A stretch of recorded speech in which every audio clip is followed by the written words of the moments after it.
உலக மூத்த குடிமக்கள் தினத்தில் ஒரு பாட்டியின் புலம்பல் கவிதை வடிவில்.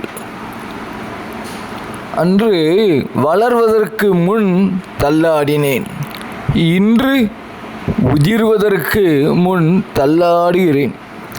அன்று தள்ளாடி தள்ளாடி விழுந்து எழுந்தேன், இன்று தள்ளாடி தள்ளாடி விழுந்தே கிடக்கிறேன். அன்று உளறி பேசினால் மழலை மொழி என மகிழ்ந்தனர், இன்று உளறி பேசினால் தொல்லை என நினைக்கின்றனர். அன்று கூப்பிட்டால் போதும் எல்லோரும் கூடினர், இன்று கூப்பிட்டால் கூட கேட்காதது போல ஓடுகின்றனர். அன்று சொன்னதை திரும்ப திரும்ப சொன்னாலும் தித்திக்குது என்றனர், இன்று சொன்னதையே சொல்லாதீங்க என சலித்து கொள்கிறார்கள்.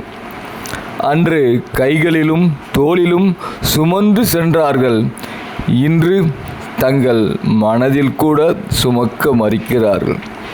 இன்று தங்கள் மனதில் கூட சுமக்க மறுக்கிறார்கள். முதுமை சுமையாவதும் வரமாவதும் நமக்கு அப்பாற்பட்ட விதியின் கைகளில் இருக்கிறது.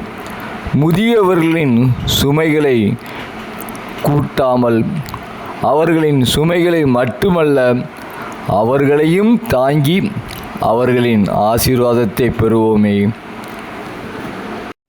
உலக மூத்த குடிமக்கள் தினத்தில் ஒரு பாட்டியின் புலம்பல் கவிதை வடிவில்.